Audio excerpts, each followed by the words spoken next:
Capítulo 1. O Brasil em duas rodas. Quem tem medo sai da frente. Não tem luz no meu farol. Eu piloto diferente. Faça chuva ou faça sol. Freio é coisa que existe só para enfeitar. Quando ligo minha máquina não posso mais parar. O freio é só para enfeitar. Minha turma é toda igual. Ninguém dá bola pro perigo. Tem que ter muita coragem. Quem quiser ser nosso amigo. Freio é coisa que existe só para enfeitar.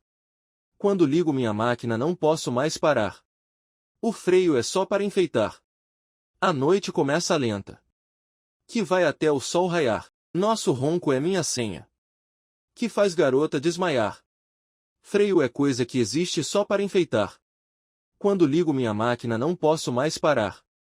O freio é só para enfeitar. O homem da motocicleta, Erasmo Carlos. Um começo promissor. As primeiras motocicletas chegaram ao Brasil nos anos iniciais do século XX. Em São Paulo, em 1907, a grande fábrica de bicicletas e motocicletas divulgou a oferta do produto importado da Europa e da América do Norte, Comércio de São Paulo, 1º de fevereiro, p. 6.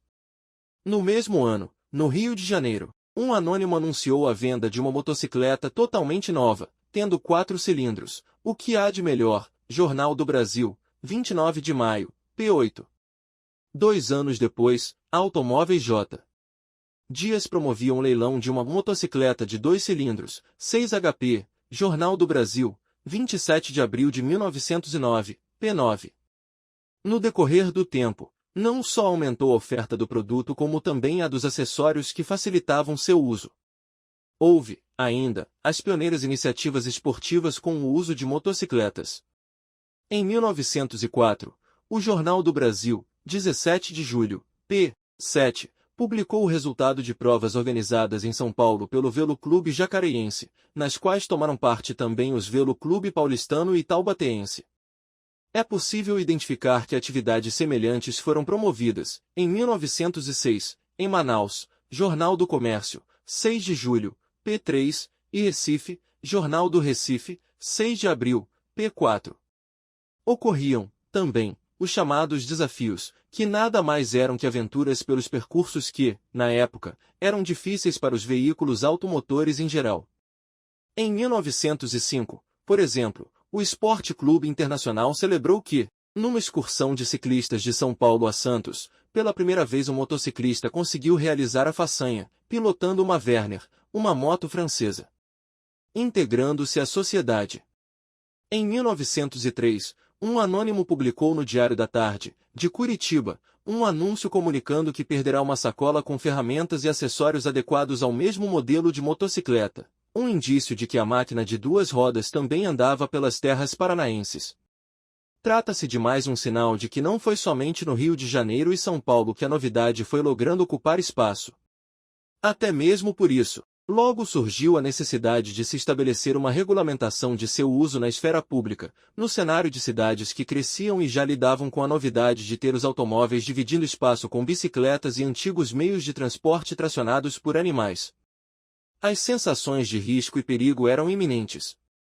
Em 1908, por exemplo, o Comércio de São Paulo, 31 de janeiro, p. 3, anunciou que Ângelo do Lago, um valente ciclista que costuma andar sempre em disparada na sua motocicleta, atropelou um menor de idade no centro da cidade. Outra faceta bem mais suave do interesse pelo veículo foi o surgimento de agremiações de aficionados, como vinha ocorrendo em outros países. Em sites da internet, registra-se que o primeiro tenha sido o Motoclube do Brasil, criado em 1927. Destaca-se ainda o Motoclube de Campos dos Goitacazes, Rio de Janeiro, fundado em 1932 e até os dias de hoje em atividade.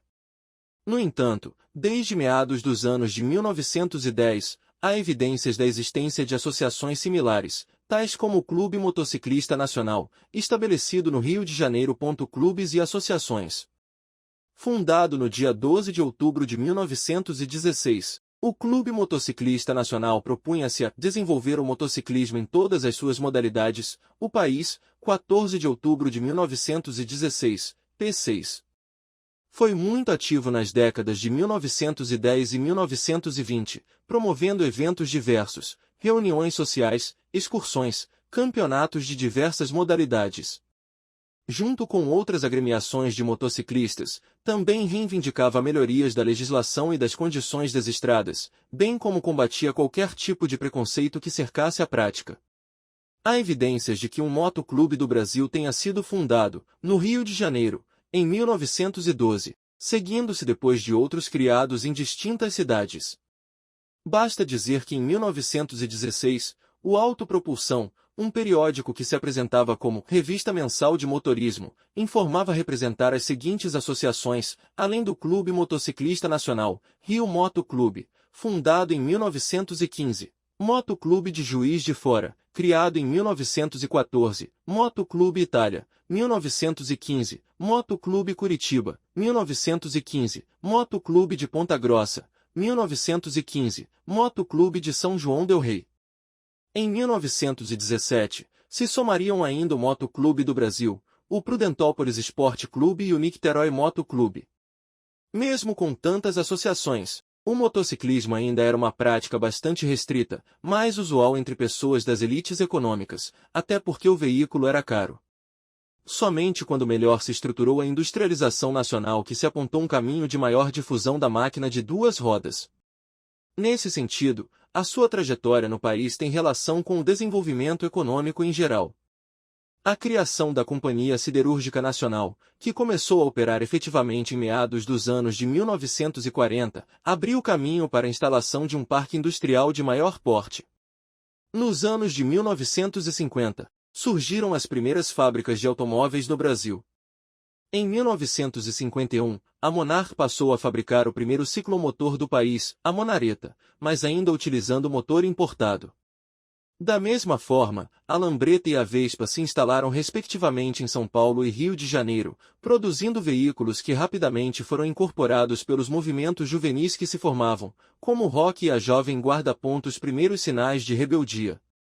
As referências aos veículos de duas rodas, em muitos casos sugerindo que eram uma expressão de uma juventude rebelde, não ficaram limitadas à música. Esther Hamburger, 2014, cita que uma imagem de Marlon Brando em O Selvagem, filme de Laszlo Benedek, 1953, no qual tinham destaque gangues de motociclistas, decorava o quarto do personagem principal da novela Beto Rockefeller, TV Tupi, 1968. O uso da motocicleta fez parte da composição do protagonista, que era um anti-herói interpretado pelo ator Luiz Gustavo. Nessa novela, houve até mesmo uma corrida de motos que marcou uma parte importante do enredo. Escrita por Braulio Pedroso e dirigida por Lima Duarte e Walter Avancini, a novela trouxe à tona questões que pareciam relevantes para a classe média da época. É importante reconhecer como o veículo é representado como parte das aspirações desse extrato social, notadamente de jovens. Do mesmo jeito que o folhetim retratava um comportamento já existente, acabava também influenciando mais pessoas a adotá-lo. Destaque: é importante notar que já nos anos 1960 a moto começa a se tornar uma aspiração entre os jovens. Alguns anos depois, em outra novela, Cavalo de Aço, TV Globo, 1973, a motocicleta assumiu um lugar central.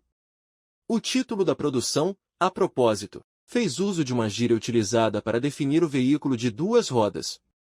Na trama, o personagem principal, vivido por Tarcísio Meira, vagava pelas ruas da cidade em sua Honda CB 750, em busca de justiça para condenar as pessoas que mataram sua família. Como apontou o jornalista especializado em motos Arthur Caldeira, Meira já era um galã reconhecido e admirado no país, e sua imagem de mocinho e sua fama contribuíram para mostrar que as motos não eram coisas de fora da lei ou de gangues de motociclistas,